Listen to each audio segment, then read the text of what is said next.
Hello everyone, कैसे हैं आप सब लोग। आई होप आप लोग अपने घरों पे सेफ होंगे। आज हम बात करेंगे जून महीने के इंपॉर्टेंट करंट अफेयर्स के बारे में। इससे पहले हम लोगों ने जनवरी से लेके मई तक के करंट अफेयर्स को डिस्कस करा था, जो कि आपके एसएससी, जेके एसएसबी और रेलवे के जो एग्जाम्स हैं उनके लिए काफी इंपॉर्टेंट है। रीजन क्या है मैं आपको बता देता हूँ, क्योंकि देखो अगर हम लोग मंथली करंट अफेयर्स को करने के लिए जाएंगे तो हर एक महीने में 500 से 600 करंट अफेयर जो हैं वो निकल के आते हैं। बट अगर मैं बात करूं इन पर्टिकुलर एग्जाम्स को लेके, तो यहाँ पे और बहुत सारे कंपोनेंट्स होते हैं जिसकी इक्वल वेटेज जो है वो ज़्यादा होती है। जो सिर्फ करंट अफेयर्स की बात करूं तो ये सीरीज हम लोगों ने स्पेसिफिकली जो बहुत हाईलाइटेड पार्ट रहता है या जो इन एग्जाम्स में पूछा जाता है हम लोग उसको कवर करेंगे। जो लोग इस चैनल पे नहीं हैं आप इस चैनल को सब्सक्राइब कर सकते हो ताकि आप लोगों को हर एक अपडेट मिलता रहे। इसके साथ साथ ही अगर आप लोग चाहते हैं तो आप लोग हमारी ऐप को डाउनलोड कर सकते हैं प्ले स्टोर से। आपको ट्रिपल एस ऐप सर्च करना है, यहाँ पे डेली फ्री टेस्ट जो है वो कंडक्ट करवाए जाते हैं।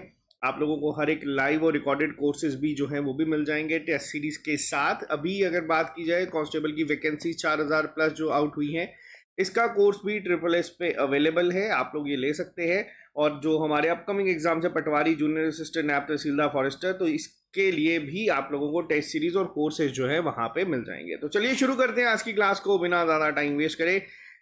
सबसे पहला क्वेश्चन आप लोगों के सामने है। अभी रिसेंटली एक इनिशिएटिव जो है वो लिया गया था, central council for research in Ayurvedic sciences, जिसे CCRAS के नाम से भी जाना जाता है, to boost research and innovation in Ayurveda. इसका क्या नाम था? तो देखो ये जो इनिशिएटिव लिया गया था इसका नाम था प्रगति 2024। आपको पहला पॉइंट तो यहाँ पे ये याद रखना है। रीजन क्या है इसका, क्योंकि देखो आयुर्वेदा को लेके ये वाली जो सरकार है पर्टिकुलरली बहुत ज़्यादा जो है काम करती है। तो यहाँ पे ये जो एक इनिशिएटिव लिया गया था कि जितनी भी इनोवेशन या रिसर्च हैं वो किस इनिशिएटिव के तहत करा है, तो वो है प्रगति 2024। नेक्स्ट पे आते हैं।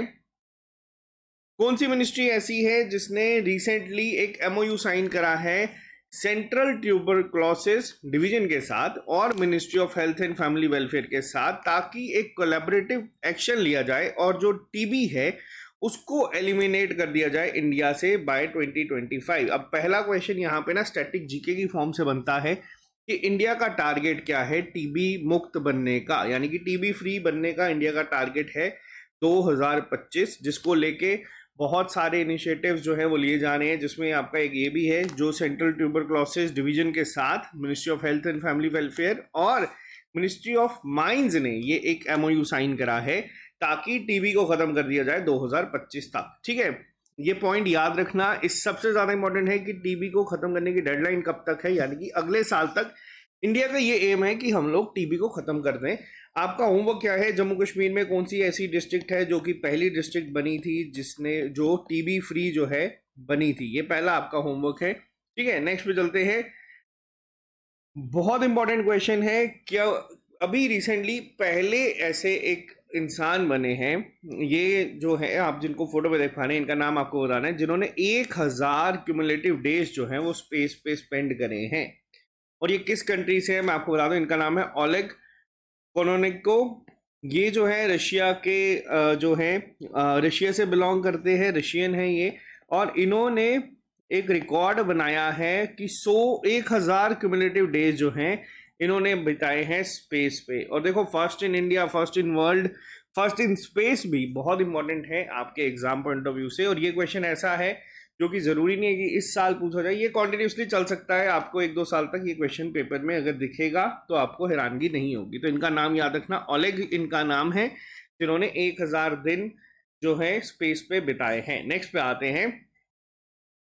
2024 में जून महीने में ही ministry of health and family welfare ने एक MOU साइन करा है, ताकि वो क्या सेटअप करेंगे, एक स्पेशल टेलीमेनास जो है सेल जो है वो बनाएंगे आर्म फोर्सेस के लिए। ये क्वेश्चन काफी इंपॉर्टेंट है। रीजन बीइंग क्या है मैं आपको बताता हूँ। पहले तो आपको बता दूं किसके द्वारा ये करा गया है। तो ये किया गया है मिनिस्ट्री ऑफ डिफेंस के द्वारा। मिनिस्ट्री ऑफ डिफेंस ने किसके साथ मिलकर करा है? Ministry of health and family welfare के साथ। मिनिस्ट्री ऑफ डिफेंस ने ministry of health and family welfare के साथ ये MOU साइन करा है, ताकि वो टेलीमेनास जो है ये एक सेल बनाएंगे। अब ये करता क्या है पहले मैं आपको ये बता देता हूँ। देखो ये जो सेल है ये क्या करता है, ये एक आपको अगर मैं बताऊं एक free comprehension mental health care system आप इसको कह सकते हैं। आप लोग जो है यहाँ पे एक मनास की फुल फॉर्म भी है, इसको भी याद रख लेना। ये क्या कहता है, मनास की फुल फॉर्म है mental health assistance and networking cross state. ठीक है, अब ये क्या करता है, पहले मैं आपको बताता हूँ ये क्या करता है। ये 20 लैंग्वेजेस में अवेलेबल है, 51 से ज़्यादा इसके जो है एक्टिव सेल्स हैं। और अगर बात की जाए टोटल अप्रॉक्सीमेट यहाँ पे आज तक 5 लाख के करीब करीब जो कॉल्स हैं वो आई हैं। अब ये क्या करता है, ये आप लोगों को अगर किसी को ज़रूरत है तो वो यहाँ पे कनेक्ट कर सकता है। टेलीमनास जो है मेंटल हेल्थ असिस्टेंस बनाया गया है, मिनिस्ट्री ऑफ डिफेंस ने ये कहा है कि आर्म फोर्सेस के लिए भी अब से ये काम करेगा। एक स्पेशल सेल बनाया गया है। टोटल कितने सेल है मैंने आपको बताया ना, 51 ऑलरेडी एक्टिव सेल्स इनके यहाँ पे है। नेक्स्ट पे आते हैं, कौन सा ऐसा फिनटेक प्लेटफॉर्म है जिसने रिसेंटली पार्टनर करा है पिकमी के साथ, ताकि अब जो होगा यूपीआई पेमेंट जो होंगी वो इनेबल हो जाएंगी इंडियन ट्रैवलर्स के लिए श्रीलंका में भी। देखो यूपीआई पेमेंट की अगर बात करें, इसकी फुल फॉर्म भी याद रख लेना। यूपीआई क्या होता है, तो ये होता है यूनिफाइड पेमेंट इंटरफेस। जब ये नया नया आया था तब ये हर पेपर में अप्रॉक्सीमेट पूछा जाता था कि यूपीआई की फुल फॉर्म क्या होती है। तो यूनिफाइड पेमेंट इंटरफेस जो है ये पिकमी के साथ किसने करा है, तो ये किया गया है यहाँ पे किसके द्वारा, फोन पे के द्वारा। यानी कि फोन पे जो यूजर्स होंगे वो पिकमी के हेल्प के साथ श्रीलंका में भी अब क्या कर सकते हैं, यूपीआई पेमेंट। तो ये बहुत इंपॉर्टेंट पॉइंट है। इंडिया के बाहर जो भी चीज़ें चलती हैं यूपीआई की खास तौर पे, तो ये आप लोगों को याद रखना है। नेक्स्ट पे आते हैं, कौन सी ऐसी टॉप इंडियन पोर्ट है रिसेंटली इंडिया से, अगर मैं बात करूं टॉप इंडियन पोर्ट कौन सा है जो कि वर्ल्ड बैंक के कंटेनर पोर्ट परफॉर्मेंस इंडेक्स में जिसकी ओवरऑल 19th पोजीशन है। अगर हम बात करें इंडिया में तो वो ऑब्वियसली टॉप पे है।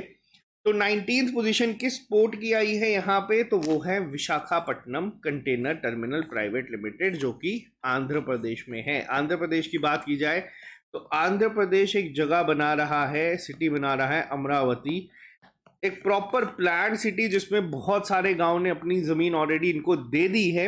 अब ये जो सिटी बनने के बाद तैयार होगी तो कह रहे हैं कि ये आज तक की इंडिया की सबसे एडवांस सिटी होगी।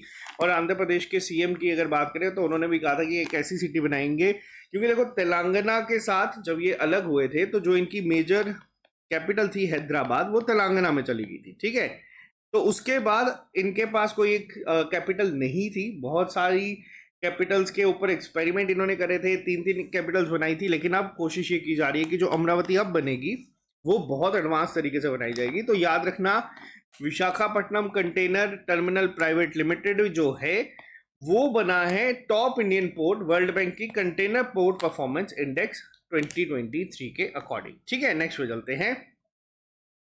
United nation world ocean day हर साल मनाया जाता है किस दिन को, तो देखो हर साल देखो ये जो दिन है ये जून 8 को बनाया जाता है। इसकी थीम क्या थी, तो इसकी थीम थी अवेकन न्यू डेप्थ्स। ठीक है, तो यहाँ पे इसको याद रखना। इंपॉर्टेंट डेज में कई बार ये क्वेश्चन जो है बनते हैं। नेक्स्ट पे आते हैं क्वेश्चन नंबर 8 के ऊपर। नेक्स्ट क्वेश्चन क्या कहता है, देखो आप लोगों को बता दूं पेपर में जेकेएसएसबी के द्वारा इलेक्शंस के रिलेटेड क्वेश्चन पूछा गया था। अभी जो एग्जाम जून महीने में ही कंडक्ट करवाया गया था उसमें पूछा गया था कि आपको असेंडिंग ऑर्डर में लगाना है 4 स्टेट्स आपको दी थी लोकसभा सीट्स के बारे में। अब इतना तो आप लोगों को बताया कि इलेक्शंस खत्म हुए थे, नरेंद्र मोदी जो है वो तीसरी बार प्रधानमंत्री बने हैं इंडिया के, और जवाहरलाल नेहरू के बाद ये दूसरे ऐसे प्राइम मिनिस्टर हैं जो कि 3 जो कंसेक्यूटिव टर्म्स है वो ये करेंगे यहाँ पे एनडीए अलायंस के साथ, यानी कि नेशनल डेमोक्रेटिक अलायंस के साथ। अब एक बहुत बेसिक क्वेश्चन यहाँ पे बनता है कि ये कौन से लोकसभा इलेक्शंस थे। सबसे पहली चीज तो यहाँ पे यही आती है कि ये जो इलेक्शंस थे ये कौन से इलेक्शंस थे। तो आपको बता दूं ये जो जीते हैं ये थे इस बार हमारे 18th लोकसभा इलेक्शन। कई बार बहुत बार ना ये चीज स्किप हो जाती है दिमाग से भी। तो टोटल याद रखना ये 98 लोकसभा इलेक्शन थे जिसमें प्रधानमंत्री नरेंद्र मोदी जीत के आए हैं। नेक्स्ट पे आते हैं, बहुत इंपॉर्टेंट क्वेश्चन है ये वाला भी, क्योंकि देखो जब कभी भी कोई भी बात होती है खास तौर के ऊपर अगर हम बात करें विमेन के ऊपर, ठीक है, और अगर वो पहली होती हैं और ऑब्वियसली बात है डिफेंस में अगर हो रही है तो बहुत बड़ी चीज़ है। तो पहली नेवी की इंडियन नेवी की पहली वुमेन हेलीकॉप्टर पायलट कौन बनी है? देखो ये क्वेश्चंस बहुत इंपॉर्टेंट है, आप लोगों को याद रखना है। तो आपको इनका नाम याद रखना है। इनका नाम क्या है? तो इनका नाम है अनामिका बी राजीव। ठीक है, ये तो है जून के करंट अफेयर्स। अगर मैं बात करूं यहाँ पे जुलाई की, जुलाई में एक बहुत इंपॉर्टेंट चीज़ हुई है, अभी कल परसों में ही ये न्यूज़ में थी। आपको एक नाम याद रखना है, एक सेकेंड रुकिएगा। आपको नाम याद रखना है कर्नल अंशु जम्वाल का। ये जम्मू कश्मीर से बिलोंग करती हैं, JNK से। और ये क्या बनी है? ये पहली वुमेन ऑफिसर बनी है जो हेड करेंगी एयर डिफेंस यूनिट को। इंडिया की पहली ऐसी वुमेन ऑफिसर बनी है जो कि हेड करेंगी एयर डिफेंस यूनिट को। तो ये भी याद रखिएगा। और इनके अलावा अनामिका बी राजीव तो आपको याद रखना ही है, क्योंकि पहली हेलीकॉप्टर पायलट बनी है इंडिया की। ठीक है, इंडियन नेवी से पहली बनी है। नेक्स्ट पे आते हैं। नेक्स्ट क्वेश्चन भी बहुत इंपॉर्टेंट है। Internet of things enabled integrated generator monitoring and control system जो है रिसेंटली लॉन्च करा गया था इंडियन आर्मी के द्वारा, इसका नाम क्या था? देखो अब यहाँ पे अगर मैं आपको थोड़ा सा डिटेल में बताऊं तो ये जो अभी लॉन्च करा गया है, इसका नाम क्या है? इसका नाम है विद्युत रक्षक। ये डेवलप जो करा गया है वो भी इंडियन आर्मी के ही ऑफिसर हैं। इनका नाम क्या है आपको याद नहीं रखना, लेकिन आपको पता होना चाहिए। कैप्टन राज प्रसाद है, इन्होंने ही इसको डेवलप करा है। अब यहाँ से क्या होगा, एक जो मॉनिटरिंग होती है या फिर जनरेटर मॉनिटरिंग या कंट्रोल सिस्टम है, वो बहुत इजी हो गया है। एक ही जगह से सारे के सारे जो है ऑपरेट किए जा सकते हैं, और इसका नाम रखा गया है विद्युत रक्षक। बहुत इंपॉर्टेंट होगा ये भी, खास तौर पे जो बच्चे साइंस एंड टेक की तैयारी कर रहे हैं उन लोगों के लिए। नेक्स्ट पे आते हैं। कौन सी ऑर्गेनाइजेशन ऐसी है जो से रिसेंटली ऑनर करा गया था best conduct of business regulator award in the Asia Pacific region during the Asia banker summit in Hong Kong? अब देखो यहाँ पे क्या है, ये जो अवार्ड्स होते हैं, best conduct of business regulator award दिया गया है इस कहाँ पे? एशियन बैंकर समिट 2024 में, जो कि हांगकांग में हुई है। पहले तो आपको ये याद रखना है कि समिट कहाँ पे हुई है। दूसरा पॉइंट आपको ये याद रखना है कि अगर ये क्वेश्चन बना है तो ऑब्वियसली बात है कि किसी इंडियन को मिला होगा। तो यहाँ पे मिला है हमारे सेंट्रल बैंक यानी कि रिजर्व बैंक ऑफ इंडिया को, जो हमारी बैंकिंग रेगुलेटरी बॉडी है। तो RBI को यहाँ पे जो है best conduct of business award के साथ सम्मानित करा गया था यहाँ पे। क्लियर है? और सॉरी यहाँ पे आपको बता दूं, RBI को नहीं करा था। ये जो best conduct of business regulator जो था वो था सेबी, यानी कि security exchange board of India. इसे यहाँ पे सम्मानित करा गया था। RBI को रिस्क मैनेजमेंट में दिया गया था। ठीक है, तो यहाँ पे पहला पॉइंट आप लोग याद रखिएगा। सेबी जो है, आप लोगों के जितने भी स्टॉक मार्केट है या हर एक चीज़ है उसके साथ यहाँ पे सेबी डील करती है। तो securities and exchange board of India जो है उसे best conductor of business regulator का अवार्ड दिया गया था हांगकांग में एशियन बैंकर समिट 2024 में। नेक्स्ट पे आते हैं। अभी रिसेंटली एक स्टेट गवर्नमेंट ने लॉन्च करा है मुख्यमंत्री निजुत मोइना स्कीम, जिससे कि प्रमोट किया जाएगा गर्ल एजुकेशन को, और जो चाइल्ड मैरिजेस है उसे एंड करने की बात करी गई है। तो ये जो स्कीम है ये किसके द्वारा करी गई है? तो ये करी गई है असम गवर्नमेंट के द्वारा। अब असम गवर्नमेंट यहाँ पे क्या करेगा, मैं थोड़ा सा आपको आइडिया दे देता हूँ। यहाँ पे टोटल टारगेट किया गया है 10 लाख बेनिफिशरीज जो हैं उन्हें यहाँ पे टारगेट करा गया है, जिसमें जो हायर सेकेंडरी लेवल तक के बच्चे हैं उनको 1000 पर मंथ दिया जाएगा। जो अगर हम बात करें जो भी आप लोगों की डिग्री या फिर डिग्री कोर्सेज में होती हैं उन्हें 1200 तक दिया जाएगा। और जो बच्चे BEd या पोस्ट ग्रेजुएशन के हैं उन बच्चों को यहाँ पे 2500 रुपये पर मंथ जो है ये दिए जाने की बात करी गई है।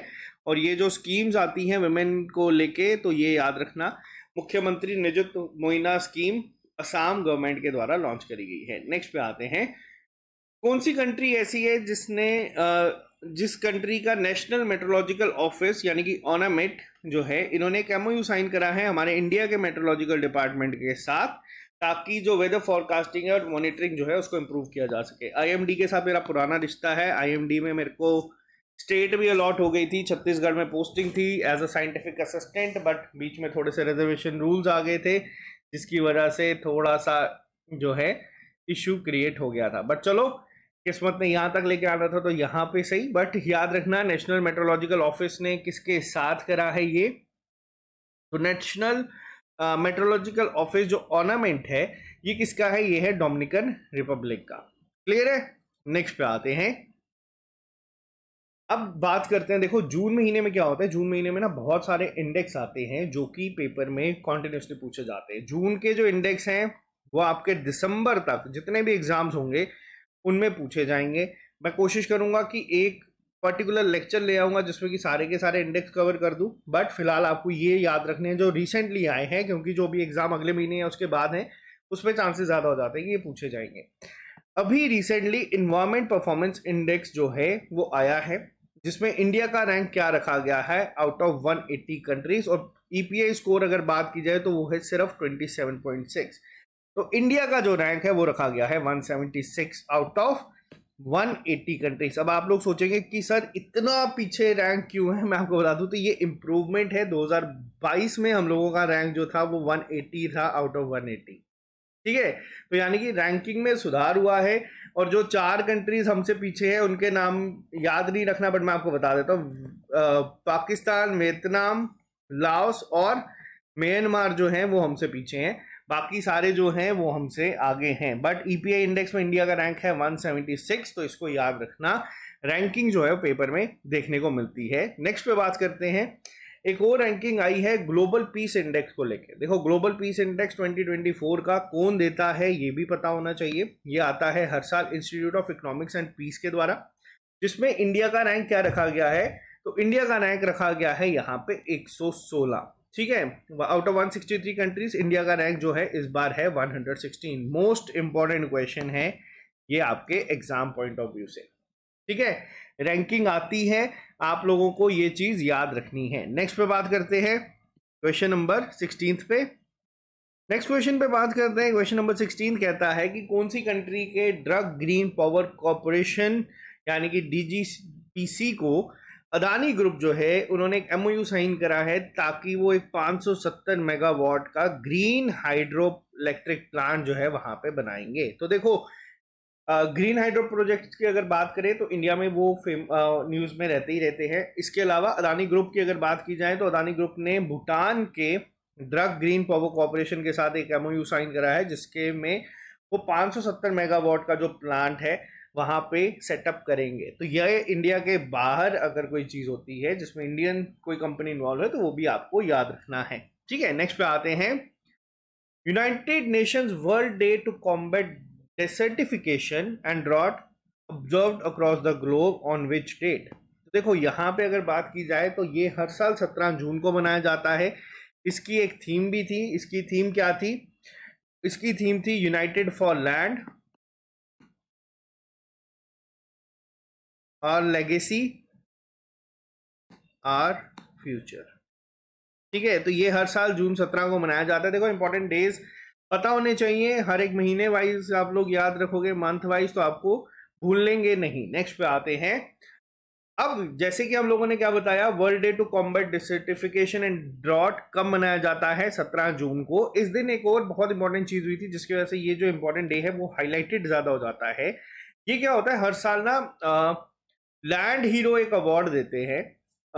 तो ये इस बार united nation convention to combat desertification ने किसको दिया है, तो देखो लैंड हीरो का जो अवार्ड दिया गया है इस साल, ये दिया गया है सिद्धेश साकोरे जी को, जो कि एक इंडियन है, इंडियन फार्मर है और इन फाउंडर है किसके, एग्रो रेंजर्स के। ठीक है, ये याद रखना, इन्हें इस बार लैंड हीरो के अवार्ड से सम्मानित करा गया है, इसीलिए ये दिन कब मनाया जाता है वो भी इंपॉर्टेंट हो जाता है। और इंडियन है, इन्हें लैंड हीरो के अवार्ड से सम्मानित करा गया है। तो ये दोनों चीजें जो है वो काफी ज्यादा न्यूज में थी, तो इसीलिए ये काफी हाईलाइटेड न्यूज बन जाती है। नेक्स्ट पे आते हैं, united nation sustainable development solution network ने रिसेंटली रिलीज करा है अपना 9th एडिशन, जिसका नाम रहता है सस्टेनेबल डेवलपमेंट रिपोर्ट। अब यहाँ पे एज पर दिस रिपोर्ट कौन सी कंट्री है जिसने यहाँ पे हाईएस्ट रैंकिंग के साथ टॉप करा है, वो तो है आपकी फिनलैंड। अब यहाँ पे सवाल बनता है कि इंडिया का रैंक इस लिस्ट में क्या रहा है, जो कि इंपॉर्टेंट है। तो इंडिया का जो रैंक रहा है, इंडिया इस बार रही है 109th रैंक पे, ठीक है।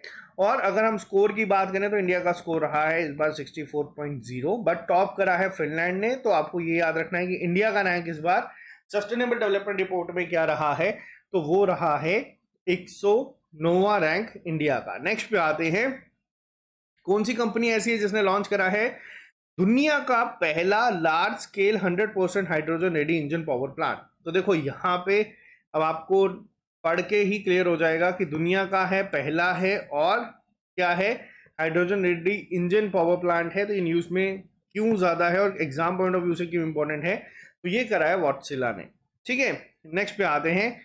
नेक्स्ट क्वेश्चन की अगर मैं बात करूं, इंटरनेशनल डे ऑफ योगा हर साल मनाया जाता है 21 जून के दिन। और इस बार की अगर बात की जाए तो ये और ज्यादा इंपॉर्टेंट क्यों हो जाता है, जो प्रधानमंत्री नरेंद्र मोदी आप लोग यहाँ देख रहे हैं, इस बार इन्होंने ये सेलिब्रेट करा था श्रीनगर में, ठीक है। 21 जून को श्रीनगर में करा था, जिसकी थीम क्या थी इस बार, yoga for self and society, ठीक है। थीम्स को भी याद रख लेना, अपने नोट्स में ऐड कर लेना, और ये भी याद रख लेना कि इस बार प्रधानमंत्री नरेंद्र मोदी ने ये श्रीनगर में मनाया था। इस वजह से ये जो डे है ये काफी इंपॉर्टेंट हो जाता है आपके एग्जाम पॉइंट ऑफ व्यू से। नेक्स्ट पे बात करते हैं, गवर्नमेंट ऑफ इंडिया ने रिसेंटली नोटिफाई करा है कुछ सेक्शन जो होंगी अब टेलीकम्युनिकेशन एक्ट की, वो इफेक्टिव होंगी कब से, तो वो इफेक्टिव हुई है 26 जून 2024 से। देखो अब यहाँ पे सवाल ये नहीं आएगा कि कौन कौन सी सेक्शंस है, लेकिन हाँ आपको एक आइडिया के लिए मैं यहाँ पे बता सकता हूँ कि किन किन एक्ट्स को जो है अब यहाँ पे इसमें ही कहीं ना कहीं मर्ज कर दिया गया है। रिसेंटली एक नया एक्ट आया है, टेलीकम्युनिकेशंस एक्ट। इसके तहत अगर हम बात करें, इंडियन टेलीग्राफ एक्ट 1885 से जो चलते आ रहा था, wireless technology act, telegraphy act sorry, जो कि 1933 का था, और टेलीग्राफ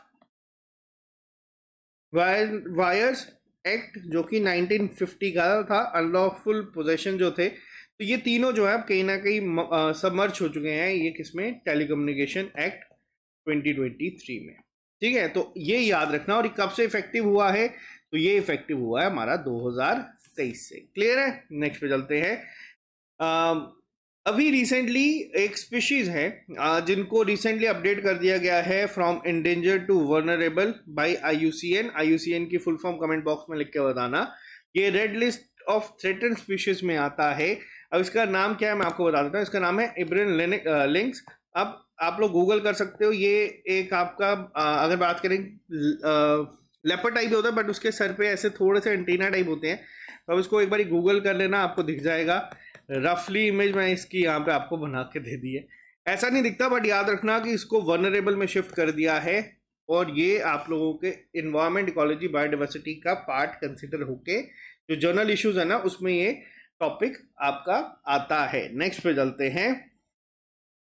नेक्स्ट क्वेश्चन पे अगर मैं बात करूं तो अभी रिसेंटली एक फ्रेश वाटर डायटॉम माइक्रोस्कोपिक एल्गी जो है क्रूशियल टू लाइफ जो है अभी मिली है, और ये डिस्कवर करी गई है इसका नाम क्या रखा गया है। तो देखो ये इंडिया में पाई गई है, तो इसका नाम याद रखने के लिए आपको आसानी हो जाएगी कि इंडिया में है तो इंडिया के नाम से, यानी कि इंडी कोनिमिया जो है इसका नाम रखा गया है। तो बस आपको इतना याद रखना है। ये हमारे थोड़े से इन्वायरमेंट इकोलॉजी के क्वेश्चन जो जर्नल इश्यूज या जो सामने आते हैं। नेक्स्ट पे बात करते हैं, जून महीने में ही recently bureau of Indian standards ने इंट्रोड्यूस करे हैं दो नए स्टैंडर्ड, जिसका नाम है IS 18590 2024 और IS 18606 2024, ताकि इन्हांस करी जा सके सेफ्टी और क्वालिटी ऑफ इलेक्ट्रिक व्हीकल्स। ठीक है, तो यहाँ पे याद रख लेना कि ये जो दोनों रिसेंटली लॉन्च करे गए हैं ये किसकी सिक्योरिटी को एनहांस करने के लिए करे गए हैं, तो ये पॉइंट भी आपको याद रखना है। नेक्स्ट पे आते हैं। अभी रिसेंटली ही जो हमारे यूनियन मिनिस्टर हैं एक्सटर्नल अफेयर्स के एस जयशंकर जी, इन्होंने एक वर्चुअल प्लेक जो है उसको अनवील करा है to mark the formal commissioning of the maritime rescue coordination centre, जो 6 मिलियन US$ की ग्रांट से बनाया गया है। कहाँ पे? श्रीलंका में। श्रीलंका में ही अभी हम लोगों ने क्वेश्चन को पढ़ा था कि फोन पे ने क्या कर दिया है अपने टूरिस्ट के लिए पिकमी के साथ जो है यूपीआई इंटरफेस जो है वो एक्टिव करा है ताकि वो वहां पे भी कर सकते हैं। और जो श्रीलंका ने अभी एक मैरीटाइम रेस्क्यू जो यहाँ पे बनाया है कोऑर्डिनेशन सेंटर, कितने अमाउंट के साथ, 6 मिलियन की ग्रांट के साथ। अगर मैं आपको यहाँ पे श्रीलंका की बात करूँ तो श्रीलंका ने में आप लोगों ने देखा होगा रिसेंटली बहुत एक बड़े क्राइसिस जो थे वो फेस करे थे। रीज़न क्या था? चाइना से बहुत ज़्यादा लोन इन्होंने ले लिया था। इनके जो कुछ इनके प्रोजेक्ट्स थे वो बुरी तरीके से फेल हुए थे, जिसके बाद इंडियन ओशन में उस पोर्ट पे चाइना ने कब्जा कर लिया था। पहले तो उसका नाम आप लोग बताइएगा, मैं नहीं लिखूंगा यहाँ पे, हिंट दे सकता हूँ, एच से स्टार्ट होता है। अब इंडिया के लिए इंडियन ओशन क्यों इतना इंपॉर्टेंट है वो आप लोगों के सामने है, क्योंकि चाइना जो है अपनी डोमिनेंस कहीं ना कहीं बहुत हद तक बना के रखता है इंडियन ओशन में भी। तो इस वजह से ही बहुत सारे ये जो सेंटर्स हैं ये न्यूज़ में आते हैं और ये इंपॉर्टेंट होते हैं। इसके अलावा अगर बात करें इंडिया की, तो इंडिया इस बार डिफेंस को लेके भी बहुत सीरियस है। अगर आप में से कोई बच्चा स्टॉक मार्केट देखता है तो उसमें आपको पता चलेगा कि डिफेंस के जो शेयर्स है बहुत तेजी से ग्रो कर रहे हैं। रीजन क्या है? क्योंकि इंडिया काम कर रहा है मेक इन इंडिया प्रोजेक्ट पे, यानी कि जो भी मिसाइल्स हैं या फिर जितनी भी चीजें हैं वो हम लोग खुद बनाएंगे। अब जिसकी एक सबसे बड़ी एग्जांपल है, अभी पिछले ही महीने के करंट अफेयर्स में मैंने आपको बताया था, ब्रह्मोस मिसाइल जो है उसकी पहली डिलीवरी जो हुई है वो फिलीपींस में हुई है, यानी कि फिलीपींस ने हमसे हथियार खरीदे हैं। तो ये याद रखना। नेक्स्ट पे आते हैं। According to official airline guide report, India जो है वो कौन से नंबर पे आता है डोमेस्टिक एयरलाइन मार्केट में दुनिया में? तो मैं आपको यहाँ पे बता दूं, ये बहुत इंटरेस्टिंग न्यूज़ है। इंडिया जो है वो 3rd रैंक पे आता है, जिसमें एक स्कीम का बहुत बड़ा रोल माना जाता है। अब इंडिया से पहले कौन कौन से हैं? तो देखो, पहले पे तो यूएसए है और सेकंड पे जो है वो चाइना है, और उसके बाद अगर बात की जाए 3rd पे जो आता है वो आता है इंडिया। ठीक है। अब यहाँ पे एक स्कीम जो थी उसका नाम याद रखना, उड़े देश के आम नागरिक। अब यहाँ पे क्या हुआ है, इन स्कीम्स के बाद जो है डोमेस्टिक जो हम लोगों का एयरलाइन मार्केट है उसमें हम लोग 3रे नंबर पे आ चुके हैं पूरे दुनिया में। तो ये बहुत इंपॉर्टेंट न्यूज़ है, इसको याद रखना। ये ऑफिशियल एयरलाइन गाइड ने जो है रिलीज करी थी। नेक्स्ट पे आते हैं। कौन है जो नए सेक्रेटरी बने हैं यहाँ पे telecom regulatory authority of India के? रिसेंटली और 2 साल के लिए इन्हें बनाया गया है। तो इनका नाम है अतुल कुमार चौधरी जी। ये बने हैं TRAI के यहाँ पे नए सेक्रेटरी। नेक्स्ट पे आते हैं। United nation public service day हर साल मनाया जाता है अक्रॉस ग्लोब। किस दिन? जून 23 को ये हर साल मनाया जाता है, to acknowledge the contribution of public service to improve the development process for all people. तो ये याद रखना। यूपीएससी जो है वो भी इसके अंडर आता है, but United nation public service day जो मनाया जाता है, यूपीएससी तो चलो अलग हो गया, पब्लिक सर्विस कमीशन, बट यहाँ पे ये याद रखना कि ये जो यूनाइटेड नेशन का पब्लिक सर्विस डे होता है ये मनाया जाता है 23 जून के दिन। क्लियर है ये पॉइंट? नेक्स्ट पे चलते हैं। हाँ, नेक्स्ट क्वेश्चन काफ़ी इंपॉर्टेंट होगा आपके लिए, क्योंकि इस साल 2024 में आपके ओलंपिक्स गेम भी खेले जाएंगे। तो इंटरनेशनल ओलंपिक डे कब होता है? तो ये भी हर साल मनाया जाता है 23 जून के दिन ही। अब यहाँ पे अगर बात की जाए इसका मोटो क्या था, तो इस बार ये कहाँ पे होंगे? अगर 2024 की बात की जाए ओलंपिक्स 2024, तो ये खेले जाएंगे पेरिस में। 20 के कहाँ हुए थे? 20 के हुए थे टोक्यो में। 28 के कहाँ पे होंगे? 28 के होंगे लॉस एंजलिस में। ठीक है। 32 के कहाँ पे होंगे? 32 के होंगे ब्रिस्बेन में। और 36 के लेके अभी कंफर्म नहीं आया, बट ये भी कहा जा रहा है कि इंडिया कोशिश करेगी कि 2036 के इंडिया में हो। अभी ऑफिशियली कंफर्म नहीं है, बट कोशिश ये की जा रही है। अब यहाँ पे अगर बात करें इस साल का जो ओलंपिक गेम है उसका मोटो क्या है? इसका मोटो है गेम वाइड ओपन। ठीक है। इसके बाद गेम्स वाइड ओपन के बाद अगर बात की जाए इस बार इंडिया का फ्लैग बेयरर कौन होगा, यानी कि जो इंडिया का झंडा लेके जाएगा तो वो कौन होगा? तो वो है इस बार पीवी सिंधु, जो कि 2 बार ओलंपिक मेडलिस्ट हैं, बैडमिंटन प्लेयर हैं। और इनके साथ होंगे Sharath Kamal. Sharath Kamal table tennis player हैं, बहुत इंपॉर्टेंट नाम है, याद रखना। ये दोनों जो है ये फ्लैग बेयरर हैं। अगर बात की जाए पहले इंडियन कौन से थे जिन्होंने जो फ्लैग बेयरर थे, तो वो थी पूर्णिमा बनर्जी। ये स्प्रिंटर थी और ये मैं कब के ओलंपिक्स की बात कर रहा हूँ, तो ये मैं कर रहा हूँ 1920 में। ठीक है, ये याद रखना, ये कुछ चीज़ें जो है स्टैटिक जीके की फॉर्म में कई बार पूछी जाती हैं, खासतौर पे जो आपके कांस्टेबल का एग्जाम है उसमें तो इस तरीके के क्वेश्चन बनते हैं कि कब होगा ओलंपिक्स, कौन सा था। नेक्स्ट पे आते हैं, Jatayu conservation and breeding centre जो है कहाँ पे बनाया जाएगा, और ये कहा जा रहा है कि ये दुनिया का पहला इस टाइप का एक सेंटर होगा जो कंजर्वेशन और ब्रीडिंग सेंटर होगा एशियन किंग वल्चर्स के लिए। तो देखो यहाँ पे अब आपको याद रखने की एक ट्रिक मैं दे सकता हूँ। यहाँ पे आप लोगों को याद होगा जटायु नाम से रामायण में नाम था, जो एक जाइंट वल्चर थे उनका, जो किंग वल्चर्स के जो किंग थे उनको कहा जाता है जटायु, उनके नाम पे रखा गया है। और आप लोग अगर रामायण के साथ इसे लिंक कर रहे हो तो आप लोग ये भी लिंक कर सकते हो कि अगर अयोध्या वहां पे है तो ये भी उत्तर प्रदेश में ही होगा। तो ये आप लोग लिंक करके याद रख सकते हो, बट इतना मैं आपको बता दूं अब आप भूलोगे नहीं इसको। क्लियर है? नेक्स्ट पे चलें, क्वेश्चन नंबर 32 के ऊपर बात करते हैं।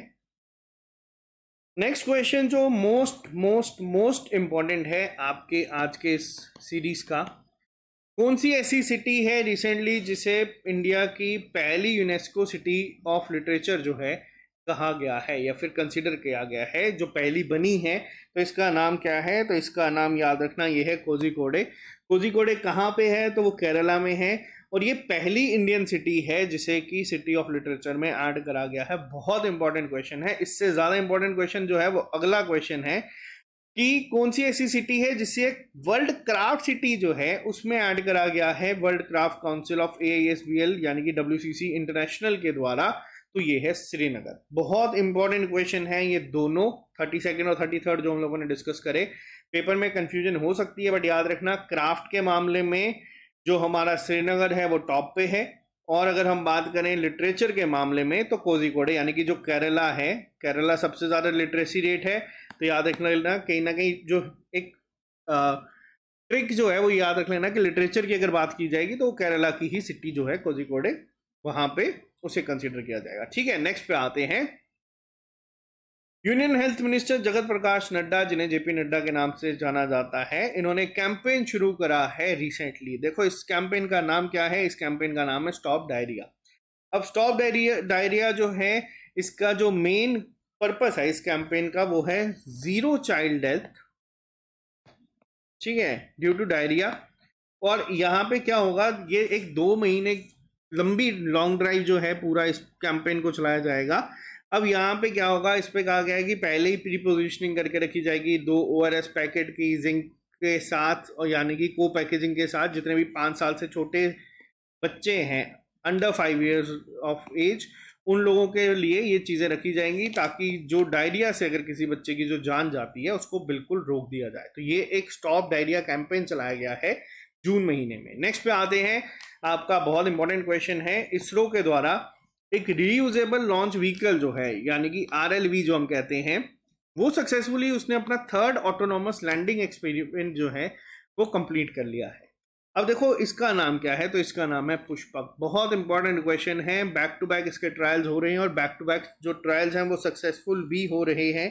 तो ये याद रखना, पुष्पक जो है इसका सही आंसर है। इसरो के द्वारा ये डेवलप करा गया है, ये भी आपको पता होना चाहिए। नेक्स्ट पे आते हैं, नेशनल स्टैटिस्टिक्स डे हम लोग मनाते हैं हर साल। किस डेट को ये मनाया जाता है? तो हर साल ये मनाया जाता है 29 जून के दिन। 29 जून के दिन किसको ऑनर किया जाता है? ये बेसिकली जो फादर ऑफ इंडियन स्टैटिस्टिक्स जिन्हें कहा जाता है, PC महनलोबिस को ये कहा जाता है स्टैटिस्टिक्स के father of statistics, Indian statistics. तो ये उन्हीं की जन्म दिवस को नेशनल स्टैटिस्टिक्स डे के रूप में मनाया जाता है। ठीक है, नेक्स्ट पे आते हैं, वर्ल्ड MSME जो डे है यानी कि United nation world MSME day कब मनाया जाता है? तो यूनाइटेड MSME डे मनाया जाता है हर साल 27 जून के दिन, यानी कि जो छोटे उद्योग हैं उनके लिए एक स्पेसिफिक दिन जो है ऑब्जर्व किया जाता है। तो ये याद रख लेना। नेक्स्ट पे आते हैं हम लोग। हाँ, नेक्स्ट क्वेश्चन भी बहुत इंपॉर्टेंट है। लगातार तीसरी बार, ठीक है, 3rd consecutive year most liveable city कौन सी बनी है?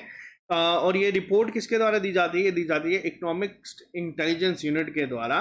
ग्लोबल लाइवेबिलिटी इंडेक्स 2024 के तहत वियना जो है सबसे लाइवेबल सिटी है। और अगर हम बात करें इंडिया में से कौन सी है, तो वो है आपकी, एक सेकेंड, वो है आपकी बेंगलुरु। अगर इंडिया से पूछा जाएगा कौन सी है तो वो है बेंगलुरु, बट याद रखना ओवरऑल वर्ल्ड में लगातार तीसरी बार इनका रैंकिंग रही है, तो ये आपको याद रखना है। नेक्स्ट पे आते हैं, मार्क कर लेना, मोस्ट इंपॉर्टेंट क्वेश्चन है ये भी। इंपॉर्टेंट अवार्ड्स होते हैं जो हर साल दिए जाते हैं। पेन अवार्ड दिया गया है, अब पेन पिंटर प्राइज जो दिया गया है, पेन की फुल फॉर्म क्या है? Poet, play right, editor, essayist, novelist. ये जो अवार्ड दिया गया है इनकी अनफ्लिंचिंग एंड अनस्वेरविंग राइटिंग्स के लिए किसे दिया गया है? बहुत फेमस ये राइटर हैं, इनका नाम क्या है? ये है अरुंधति रॉय। बहुत इंपॉर्टेंट क्वेश्चन है, आप इसको मोस्ट इंपॉर्टेंट मार्क कर सकते हो, ये आपको पूछा जा सकता है एग्जाम में, ठीक है, क्योंकि एक बहुत बड़ा प्रेस्टिजियस अवार्ड है जो यहाँ पे इन्हें दिया गया है। नेक्स्ट क्वेश्चन की बात करते हैं। देखो 3 क्वेश्चंस अभी रिसेंटली क्या हुआ था, अभी थोड़े से जो रूल्स हैं वो चेंज हुए थे prevention of unfair means act 2024 के तहत, जो कि 21 जून से लागू हो गए थे। मैं आपको सीधा बता देता हूँ कि इसमें जो ये 5 करोड़ लिखा है, 5 करोड़ नहीं है, 5 लाख है। बाकी एक बार हम रीड कर लेते हैं।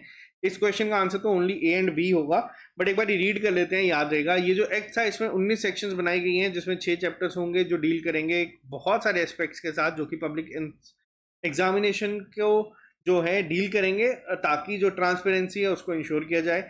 जितने भी ऑफेंसेस होंगे will be cognizable, non bailable and non compoundable under this act. और जो एक्ट यहाँ पे प्रोवाइड करा गया है, इसमें अगर कोई गिल्टी पाता है तो उसको 5 से 7 साल की सजा होगी, और जो जिसमें एक मिनिमम 5 लाख रुपए तक का जुर्माना भी देखने को मिलेगा। नेक्स्ट पे आते हैं, crawl celebrity brand valuation report के तहत इंडिया के मोस्ट वैल्यूड ब्रांड सेलिब्रिटी कौन से बने हैं with the brand value of 227.9 billion US dollar. तो देखो ये हैं विराट कोहली। इनसे पहले जो थे पिछले साल वो थे रणवीर सिंह, और उससे पहले भी विराट कोहली थे, लेकिन इस बार विराट कोहली वापस से आए हैं, रणवीर सिंह सेकंड में चले गए हैं। तो आपको बस इतना याद रखना है कि मोस्ट वैल्यूएबल ब्रांड कौन से हैं, यहाँ पे वैल्यूड ब्रांड कौन से हैं, सेलिब्रिटी कौन से हैं, तो वो है विराट कोहली, ठीक है। तो इतना तो आप लोगों को ऑप्शंस के साथ भी आप लोग गेस कर ही लेंगे, ठीक है। नेक्स्ट पे आते हैं, हाँ नेक्स्ट पे बात करते हैं जो क्वेश्चन मैंने पहले डिस्कस करा था।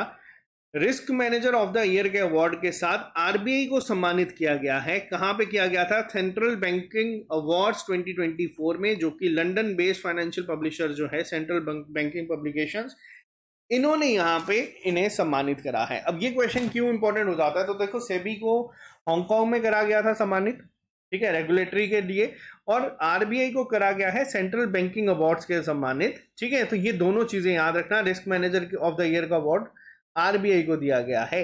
नेक्स्ट पे आते हैं, बहुत इंपॉर्टेंट क्वेश्चन है, इनफैक्ट ये हम लोगों ने हमारे टेलीग्राम पे भी अपलोड करा था। अगर आप हमारे साथ टेलीग्राम पे नहीं, इंस्टाग्राम पे नहीं है, तो आप लोग हमें @SSS क्लासेस वहाँ पे भी ज्वाइन कर सकते हैं।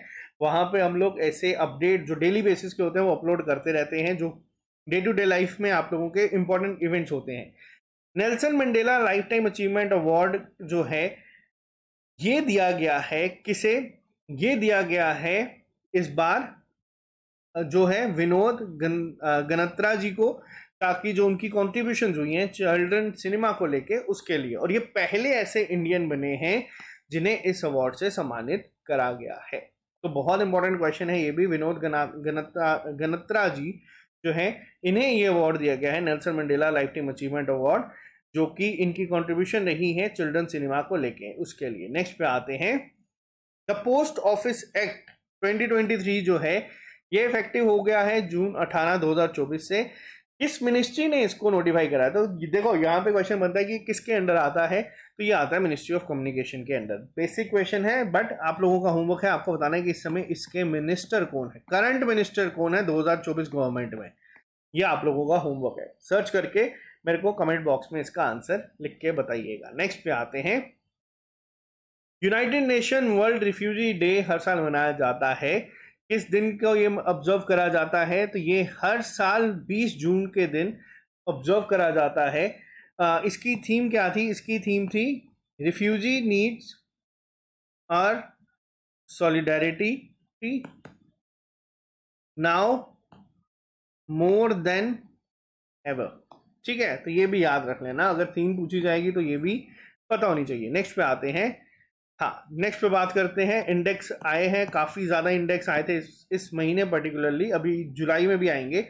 तो इंडिया का क्या रैंक रहा है world wide energy transition index में, जो कि किसके द्वारा रिलीज किया जाता है? तो ये किया जाता है वर्ल्ड इकोनॉमिक फोरम के द्वारा, हर साल जो है फोरम के द्वारा ये निकाला जाता है। तो इंडिया का रैंक रहा है यहाँ पे 63rd। बहुत इंपॉर्टेंट है ये सारी की सारी रैंकिंग्स, आपको हर एक पता होनी चाहिए। नेक्स्ट पे आते हैं, एक बहुत ही यंग एज में जो है इन्होंने वापस से जीता है, करंटली रैंक 1 चल रहे थे।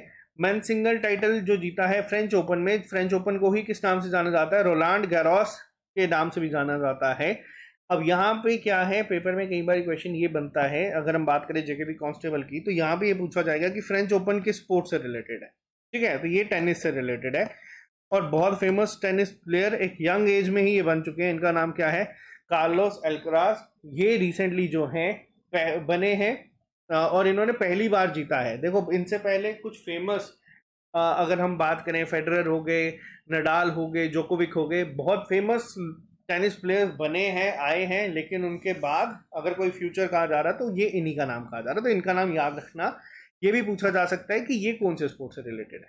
ठीक है, नेक्स्ट पे चलते हैं क्वेश्चन नंबर 48 के ऊपर।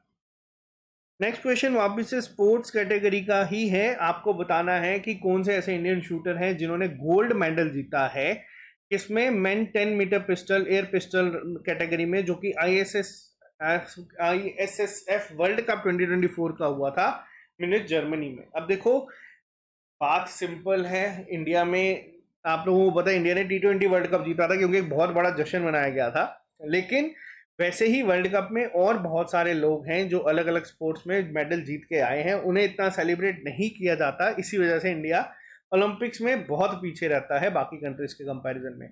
तो यहाँ पे बात करी जाएगी तो ये है सरबजोत सिंह। इनको आपको याद रखना है क्योंकि ये भी इंडिया के लिए गोल्ड मेडल जीत के आए हैं और ये भी वर्ल्ड कप में जीत के आए हैं 10 मीटर एयर पिस्टल में। ठीक है, नेक्स्ट पे आते हैं। World day against child labour कब मनाया जाता है पूरी दुनिया में? इसको कब ऑब्जर्व किया जाता है? तो ये किया जाता है 12 जून के दिन। अब आप लोग यहाँ पे कंफ्यूज मत होना, यहाँ पे world day against child labour पूछा गया है। आपसे अगर पूछा जाएगा कि इंटरनेशनल लेबर डे कब मनाया जाता है, ये होमवर्क है क्योंकि इसको मैंने कवर करवाया है। आपको बताना है इंटरनेशनल लेबर डे कब मनाया जाता है और world day against child labour कब मनाया जाता है, ये ऑब्जर्व किया जाता है 12 जून के लिए। इंडिया में क्या एज है कि जिसके नीचे बच्चा चाइल्ड लेबर नहीं कर सकता? तो वो है 14 साल। ठीक है, नेक्स्ट पे आते हैं।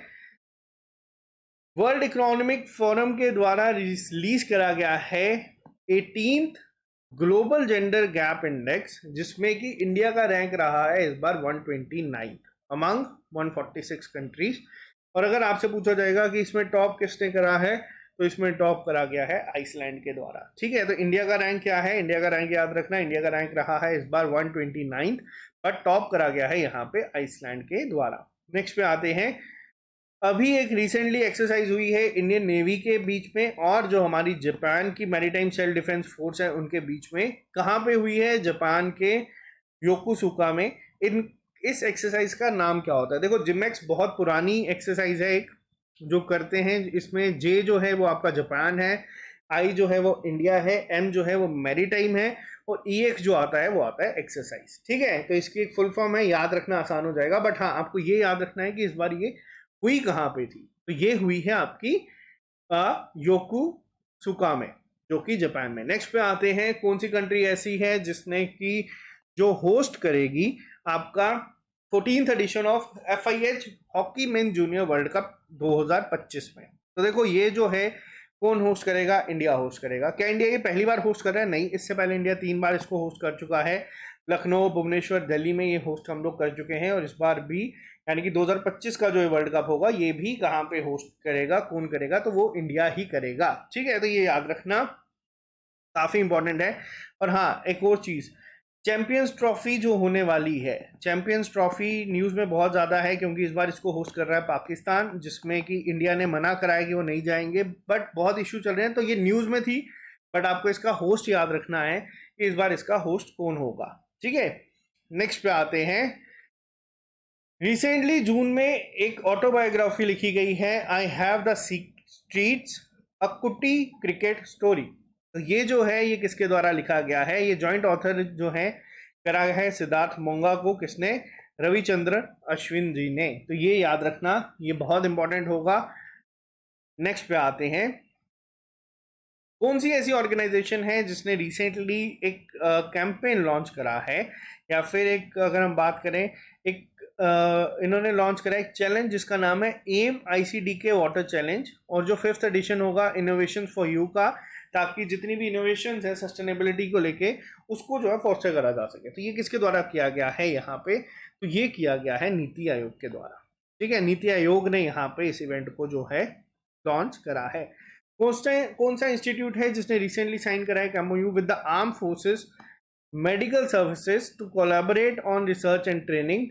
तो देखो ये किया गया है IIT हैदराबाद के द्वारा। IIT हैदराबाद जो है उसने रिसेंटली यहाँ पे एक MOU साइन करा है आर्म फोर्सेस मेडिकल सर्विसेज के द्वारा। ठीक है, बात करते हैं नेक्स्ट क्वेश्चन के ऊपर।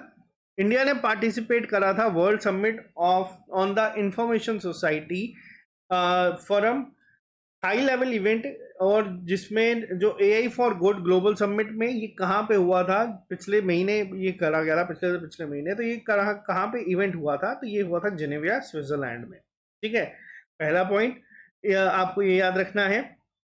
नेक्स्ट पे बात करते हैं हम लोग क्वेश्चन नंबर 57 में, एक सेकेंड रुकिएगा जी। कौन सी कैसी कंट्री है जो कि अभी रिसेंटली इंडिया का 3rd लार्ज एक्सपोर्ट डेस्टिनेशन बनी है फाइनेंशियल ईयर 2024 में, जिसके साथ अब तकरीबन 22.36 बिलियन का जो है एक्सपोर्ट जो है वो करा गया है। अब बात करते हैं यहाँ पे, तो ये है आपकी नीदरलैंड। इससे पहले अगर बात की जाए सबसे ज़्यादा पहले पे कौन सी है, तो वो है USA। दूसरे पे कौन सी है यहाँ पे, वो है आपकी UAE। और तीसरे नंबर पे आई है नीदरलैंड, जो कि एक बहुत ही ज़्यादा जो है लार्जेस्ट एक्सपोर्ट डेस्टिनेशन जो है वो बनती जा रही है इंडिया की। तो ये याद रखिएगा। नेक्स्ट पे आते हैं, united nation world environment day हर साल मनाया जाता है 5 जून के दिन। ठीक है, इसके बाद अगर हम बात करें मोबाइल एप्लीकेशन जो लॉन्च करी गई थी on the occasion of world environment day, जो कि 5 जून को मनाया गया था, ताकि जो एक real time air quality index जो है उसको मॉनिटर किया जा सके। इसका नाम क्या रखा गया था, इसका नाम रखा गया था एयर प्रवाह। ठीक है, एयर प्रवाह जो है इसका नाम रखा गया था। वर्ल्ड एनवायरनमेंट डे के दिन लॉन्च करी गई है 5 जून को। तो ये आप लोग याद रखना, ये मॉनिटर करेगा real time air quality index को। आज का लास्ट क्वेश्चन पे चलते हैं। बात करते हैं कौन सी कंट्री ऐसी है, कंट्री का सेंट्रल बैंक ऐसा है जिसने रिसेंटली एक एग्रीमेंट साइन करा है NPCI इंटरनेशनल के साथ, जो कि क्या करेंगे, ये एक पेमेंट सिस्टम बनाएंगे UPI से मिलता जुलता। तो ये किसने करा है, तो ये करा है पेरू ने। पेरू की कैपिटल क्या है, वो है लिमा। तो ये भी याद रख लेना। तो ये थे हमारे जून महीने के इंपॉर्टेंट करंट अफेयर जो आप लोगों के साथ हम लोगों ने डिस्कस करे हैं, जो आपसे पूछे जा सकते हैं आपके एग्जाम्स में, जो कि आपका टाइम सेव करेगा, क्योंकि बहुत हाईलाइटेड क्वेश्चंस को हम लोगों ने कर दिया जो इन एग्जाम्स में आपको देखने को मिलते हैं। बाकी अगर आप इस चैनल पर नहीं, आप इस चैनल को सब्सक्राइब कर लीजिए। अगला लेक्चर जो होगा वो मिलेगा आप लोगों को साइंस एंड टेक्नोलॉजी के जून महीने के इंपॉर्टेंट करंट अफेयर्स के साथ। और जो कोई भी बच्चा इस चैनल पे नया है, आप हमारी ऐप को डाउनलोड कर सकते हैं। वहाँ पे रोज़ आपको सुबह सुबह एक फ्री टेस्ट मिल जाता है, जिसके अलावा अगर आप लोग किसी एग्जाम की पर्टिकुलर तैयारी करना चाहते हैं तो वो भी आपको मिल जाएगा, और पूरे इंडिया में सबसे ज़्यादा अफोर्डेबल प्राइस के साथ। ये मैं आपको गारंटी दे सकता हूँ। तो आज के लिए सिर्फ इतना ही, मिलते हैं जल्दी नए लेक्चर के साथ। अभी के लिए दीजिए इजाजत। Have a nice day, bye bye, take care, all the very best, see you soon, good night.